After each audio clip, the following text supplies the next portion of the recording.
more. I want to take you to a shot we're getting in right now because in just moments, we do expect President Donald Trump to hold a signing ceremony from the White House, and it appears that event has actually just begun within the last few moments or so. Let's go live there and listen in. That were transshipped through the United States to other foreign countries would be subject to that 25% tariff. But those are two executive actions that the president reviewed shortly before you all came in. So they're going to sell chips, basically, and it's a chip. It's not the highest level, but it's a very good level. And China wants them, and other people want them, and we're going to be making 25% on the sale of those chips, basically. So we're allowing them to do it, but the United States is getting 25% of the chips in terms of the dollar value, and I think it's a very good deal, great deal. They're taking billions of dollars, and they've done a fantastic job. But it's not the Blackwell or the Rubin; those are the two top. But it's a very good chip, and people want it, and we think it's in our best interest to do. And we have some other little things to talk about. Maybe we'll start that first. Should I start that first? I think they're going to want me to. I have a feeling they're going to want me to. We have been notified, and pretty strongly, but we'll find out what that all means. But we've been told that the killing in Iran is stopping, and it's stopped, and it's stopping. And there's no plan for executions or an execution or executions. So I've been told that on good authority. We'll find out about it. I'm sure if it happens, we'll all be very upset, including you will be very upset, but that's just gotten to me, some information that the killing has stopped, that the executions have stopped. They're not going to have an execution, which a lot of people were talking about for the last couple of days. Today was going to be the day of execution. And another piece of information that I think is very important is the leaker has been found and is in jail right now. And that's the leaker on Venezuela. A very bad leaker. So there could be some others, and we'll let you know about that. We're out on their trail. But the leaker has been found, and the leaker's in jail. And will probably be in jail for a long time. Let's see what happens. So we'll let you know. We'll keep you apprised as to what's going to happen with that. And I want to thank all of the incredible people behind me, political people, both Republicans and Democrats, because they like whole milk. Whether you're a Democrat or a Republican, whole milk is, right? Is a great thing. The senator was in the office many years ago. It feels like many years ago, but quite a while ago, right at the beginning of my first term. Yeah, with Elijah Cummings. Right, with Elijah, a very good person. You and I had a good relationship with him. At that time, I think you were a congressman, and you've made a lot of progress. You've done very well. Some would disagree. No, I don't disagree. I think you did a great job. But it's great to have you here again. Thank you. Appreciate it. So today, I'm delighted to sign the Whole Milk for Healthy Kids Act into law, which is a very important thing for our farmers, and I think maybe more important for our people, right? The people that drink milk. This is the first bill signing of the new year, and it will ensure that millions of school-aged children have access to high-quality milk as we make America healthy again. I want to thank Secretary of Agriculture Brooke Rollins, who's behind me, Secretary of Health and Human Services Robert F. Kennedy Jr., Senators John Boozman and Mike Crapo, Roger Marshall, Peter Welch, as well as Representative G.T. Thompson and Tim Walberg, all great people. Also with us today is USDA National Nutrition Advisor Dr. Ben Carson, my friend for a long time. We went head to head, and it was not easy going head to head with Ben. He's like great. He still looks good. That's because he drinks a lot of milk. And some of our nation's wonderful dairy farmers and their children. They're going to be farmers for a long time, we hope. As it currently stands, schools participating in the National School Lunch Program are only able to offer students low or non-fat milk options. That was changed during the Obama administration, and a lot of people disagreed with it at the time. With this legislation, schools will finally be able to expand their offerings to include nutritious whole milk. It's actually a legal definition, whole milk. And it's whole with a W, for those of you that have a problem. Most of the media will get that.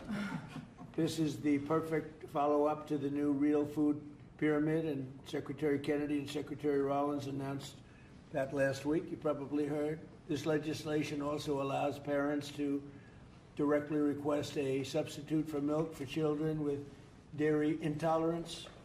Previously, parents were required to submit a written statement from a doctor, but we're eliminating that rather ridiculous policy, allowing parents to choose what is best for their child, which is a big move. Hard to believe that that would be a big thing, but it is. And of course, these changes will be major victories for the American dairy farmers, who we love and who voted for me in great numbers, I will say. I think I got every one of them. In December, I also signed the Secure Rural Schools Reauthorization Act, and I'm proud to say that these two pieces of legislation will give school-age children across the country the resources and support that they need, not just to succeed, but really to thrive in life and later on in life. So I want to ask Secretary Rollins to say a few things, and then I'd like to ask Secretary Kennedy and Dr. Congressman if they'd like to say something. I'd be honored. So, Brooke, do you want to start? Yes, sir. Thank you. And what a joy and an honor it is to be here. I feel like I have the best job in the world with representing all of these farmers. And Mr. President, not in our lifetime, has been a president who loves and supports our farmers more, and certainly the dairy farmers. I want to thank all of our farmers here today, sir. Most of them are 5th and 6th generation. They represent states from all across our country, and bringing the children to and seeing what the next generation of dairy farmers looks like. The amazing thing is some of these farmers back here from Butler, Pennsylvania, he milks. Where? Butler, Pennsylvania. I love Butler. I do. Yeah, and they love you. They love you. But he milks about 40 to 60 cows. And then we have Jamie from Wisconsin, who milks about 5,000 cows. So they represent all across the spectrum. Wow. And what this means. And I think it's important to note that in the last year, your support for these American farmers, for rural America, the One Big Beautiful bill was the largest investment in rural America in history. I think that's important to note. The trade, and I see my friend Jameson Greer over there and Howard Letnick on this end. We've opened up more than 24 different markets. Milk exports, dairy exports are up 23% just in the last year. And when you think about the ag deficit that happened under Joe Biden and the 4 years, we went from a surplus of agriculture products when we left the first time to a $50 billion deficit when we came back. Yep. So these are massive, massive wins for America, and I think it's important to note that. I also want to note, and you said it as well, that over a decade ago, Michelle Obama, in this very room, made an announcement on a short-sighted campaign to ditch whole milk in schools, and that's what we're working to fix today. Last week, Bobby Kennedy and Ben Carson and Dr. Oz and the whole crew, sir, announced the Dietary Guidelines for Americans 2025 to 2030, which also reintroduced full-fat dairy into a healthy diet. And today, by signing this bill, Senator Marshall and Congressman Thompson and both, all the wonderful men to the right who worked so hard on this, Peter Welsh, it is a bipartisan issue, and understanding where we are in this country and how important the health of certainly our children are is so important. USDA is posting today the guidance. So we're signing the bill, and USDA, we're moving at Trump time, is posting today the new rulemaking that is necessary to get whole milk back into school lunches. So that's a really, really big deal. So how too. long will that take? It should just take a few weeks, and then the milk starts moving in. So it's a big announcement, sir, for our schools and our children. And I know Secretary Kennedy will talk a little bit about the health issues, so I won't do that. I'll skip over that. You mentioned, and the last thing I'll say, I know we're here to sign the bill on whole milk, but Senator Crapo's work and our wonderful friend Doug LaMalfa, who we lost way too soon, Right. their work on Securing Rural Schools Reauthorization Act how important that too is for rural America. 700 eligible rural counties across the nation are now guaranteed funds for schools and roads and infrastructure. So sir, you say it all the time, those are your people. They voted for you and with us and saw your vision from the beginning. This is who we're here to support today, in addition to the Whole Milk for Healthy Schools, which will help all children. Just remember, eat real food and drink whole milk. What a joy again it is to be here, and I especially want to thank all of our incredible farmers for what you do. So sir, with that, I'll turn it over to Secretary Kerry. And just before you do that, how are we doing with food prices, bringing them down? Yes, sir. Well, I'm glad you asked, because I brought a chart, and that just happened to be right behind me. So speaking of milk, milk is actually way down, and I know we're here to talk about that today. Obviously, 44%. That's right, sir. 44% down. Milk, 44% down. Eggs is way down, milk is way down. This is just since we took office, sir. Fresh whole chicken down 2%, cheese down, tomatoes down, butter down. Of course, eggs are way down, potatoes down almost 3%, fresh fruits down almost 3%. But this is just the beginning. And as we continue to bring the cost of farming down, bring the cost of inputs down, open up the markets, support our farmers, we'll see even more affordability moving forward. And eggs are down 31%, so Yeah. that's really something. Where's Bobby? Bobby's right here. Right here, Mr. President. Go ahead, wherever you are. Go ahead. Good to see you. We like Bobby. And I want to echo what Brooke said about finally having a president that sees the alignment between farm prosperity, That's right. good food policy, and the health of our children. These are common sense associations. Democrats have been talking about them for eons. Republicans have been talking about them. We finally have a president that is implementing these policies and getting real food to our children. Today, President Trump signs the Whole Milk for Healthy Kids Act of 2025, a long overdue correction to the school nutrition policy that puts children's health first. For years, Washington treated fat, especially saturated fat, as the enemy. It made a war on saturated fat. This is the peacetime president. He's made it 8.5 deals ending wars, and he's also ended the war on saturated fat. As a result, whole and 2% milk disappeared from school menus, even though science has never shown that whole milk harms children. Evidence increasingly shows the opposite. The panoply of nutrients in whole milk is critical to brain development and physical development in our children. Whole and 2% milk provide 13 essential ingredients critical for growth, development, immune system function, and overall health, including protein, calcium, vitamin D, and healthy fats. Yet since these milk options were removed more than a decade ago, school milk consumption and meal participation have declined dramatically. Today, between 68% and 94% of school-age boys and girls fail to meet recommended dairy intake, according to federal guidelines. And schools limit milk choices. The kids do not move to healthier substitutes. They move to caffeinated drinks, to sugar drinks, and to sweetened beverages with little or no nutritional value and the potential to wreak havoc on metabolic health, which is driving the chronic disease epidemic in our country. During the same period that whole milk was regulated out of lunchroom, rates of childhood obesity and diabetes rose significantly. Removing whole milk did not improve health, it damaged it.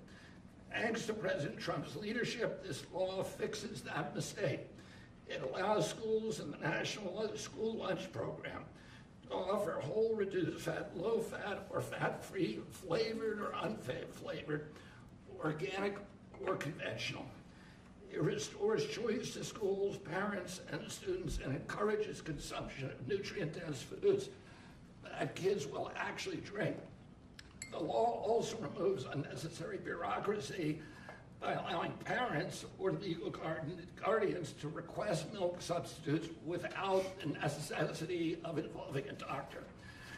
And it corrects a flawed technical rule by excluding fluid milk from saturated fat calculations that distorted school menus.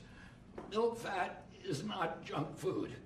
Treating it that way undermined nutrition and ignored the science. Last week, Secretary Rollins and I unveiled President Trump's new food pyramid and updated our dietary guidelines with a clear message: eat real food. This law puts that principle into action. As Secretary of Health and Human Services, I support this reform because it aligns federal policy with evidence-based nutrition, not ideology or dogma. Healthy kids need real food. They need real protein. They need healthy fats, and they need policies grounded in reality and the science. I want to thank President Trump again for his vision, for signing this bill, for continuing to put children's health first. This is exactly the kind of practical change that will make America healthy again. Thank you. Thank you, Bobby. We have some milk here. It's been sitting here for 5 days, so. It's from the original bottle, and I brought it so the press can have some. You can swig it all out of it. Remember the old days when we were kids, everybody shared a bottle? Today we tend not to do that, but if you'd like to, if you trust the person that you're drinking after, it's right here. It's yours, okay? It's semi-fresh, 5-6 days old. Thank you. So Ben Carson, special man, knows a lot about health. He looks better than ever. So Ben, how about it? Well, thank you, Mr. President. Thank you for being interested in the health of the people. It's made a big difference in facilitating an atmosphere where the agencies can work together. Secretary Rollins, Secretary Kennedy, Marty McCary, Dr. Oz, the whole group, every week at least meeting once to talk about these things, and it's made a big difference. And I want to thank the dairy farmers. I know you guys have been in the doghouse for a little while. You're out of the doghouse as of today. Yes, sir. And, whole milk is a wonderful beverage. Good protein. We talk about real food. It is real food. Healthy fats, important nutrients. You look at vitamin D, you look at calcium, phosphorus, the things that are absolutely essential for bone development and for teeth. But as a neurosurgeon, the thing I really like is the brain, what it does for the brain. Right. The brain starts to develop right after conception and adds millions of neurons every single day. Continues to do that right up until the mid to late 20s. Now, it's important what that brain is getting during the development. Is it getting soda or is it getting milk? So milk would help your cognitive ability. Absolutely. You can tell who's been Take a drinking cognitive test. I've taken a lot of them. I've aced every one of them because I drink milk. It's good for it, and it shows. Do you consider there to be a big difference in taste between what you are having and this is just, it just looks so good sitting there, right? Yes, sir. It looks better. They stick. Go ahead, Ben, sorry to interrupt you. When you go to school and you give the kids milk, real milk, they love it.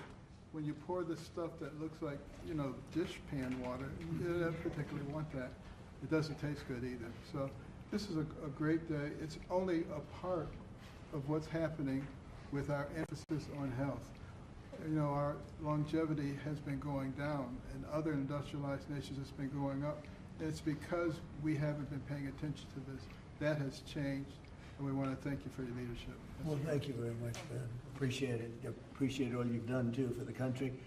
I'd like to ask a few of our senators to say a couple of words. Maybe we should start with the Democrat in our midst. What do you think? Peter Welch. How about Peter Welch? And, thank you very much for being here, Peter. No, thank you. Our dairy farmers are so vitally important, and they have a way of life that transmits from one generation to another, and it's tougher than ever for our dairy farmers in Vermont, our dairy farmers in Pennsylvania and others, South Carolina or here, but they're the lifeblood of the community. Nobody works harder, and nobody does things that are better for our nutrition.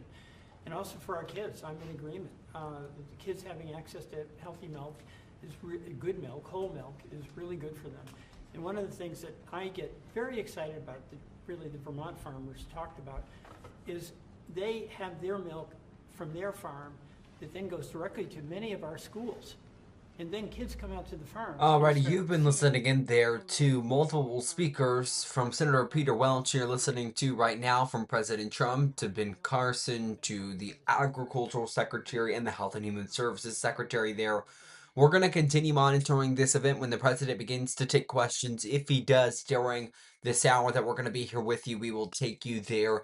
As again, the president expected to sign this bill, holding a ceremony right now at the White House, signing a bill that will allow whole and 2% milk back into schools. So we'll continue to monitor that story and what happens there. As again, multiple senators speaking there. We'll continue to keep our eyes peeled on what is happening over, excuse me, at the White House.